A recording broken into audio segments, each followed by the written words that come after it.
Hello and welcome back to the main arena here at the Royal Manx Agricultural Show. Now, as you can see, I am surrounded by a great selection of incredible Manx produce, and there is a huge emphasis on local produce across the weekend here at the show.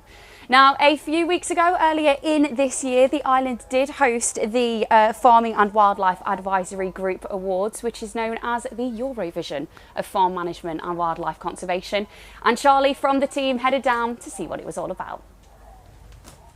Yeah, what we've got today is the Isle of Man is hosting, it's a bit like Eurovision, because David and Rob Cool, who are one of our chuff winners, that's the local farm competition for farm management and supporting wildlife and nature. They won this award for the first time. We put a Manx farm forward 12 months ago as of yesterday, and it's like the Eurovision. Because they won it, the Isle of Man then is hosting the presentation this year. So there's a lot more going on than just the award ceremony itself. What is happening for all these farmers that have come over for this few days?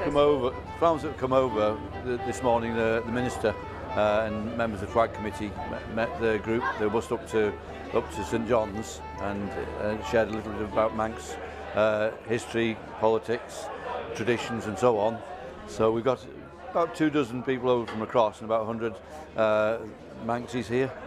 So it's a nice mix. And did you expect it to go like this, having been involved for quite a while, to have the winners being able to be from the Isle of Man and then hosting an award ceremony here? It took us 7 years for Hilary, my wife, and I to negotiate to actually be able to put a Manx farm forwards. To give you an example, when David and Rob were judged last year, one of the 4 other regional finalists from the UK was a guy from Wiltshire.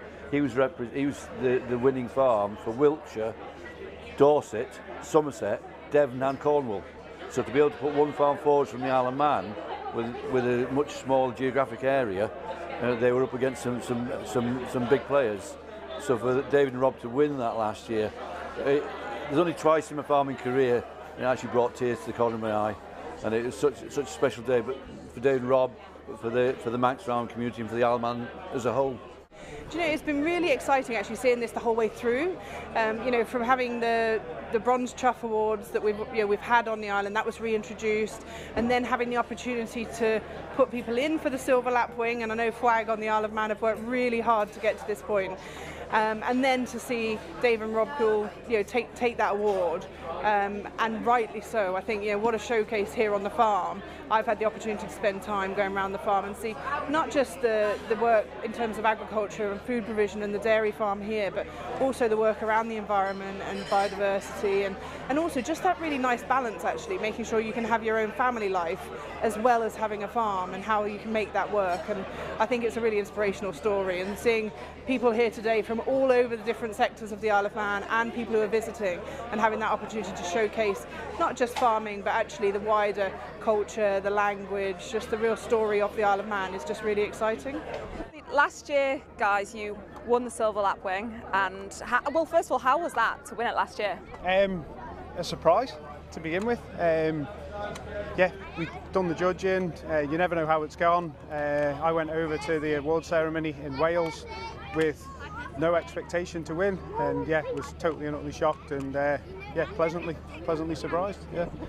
And the awards obviously centred around sustainability, and can you just touch on briefly how you guys incorporate sustainability and that into your daily farming life? Well, the main thing we do is we try to maximise our use of grass, and basically using the cow's legs to get to grass. The cattle are all growing on grass as best as we can.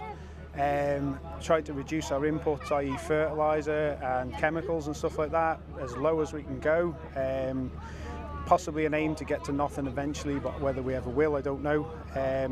Yeah, basically. And now coming today, you're obviously hosting this year's Silver Lapwing. How does that feel to be able to invite everyone to your home base? It's quite an honour, and we've been blessed with a beautiful day for it as well. So we've now got the opportunity to show everything off to sort of the best of our ability today, and show it off to our guests from the UK as well. So yeah, really honoured.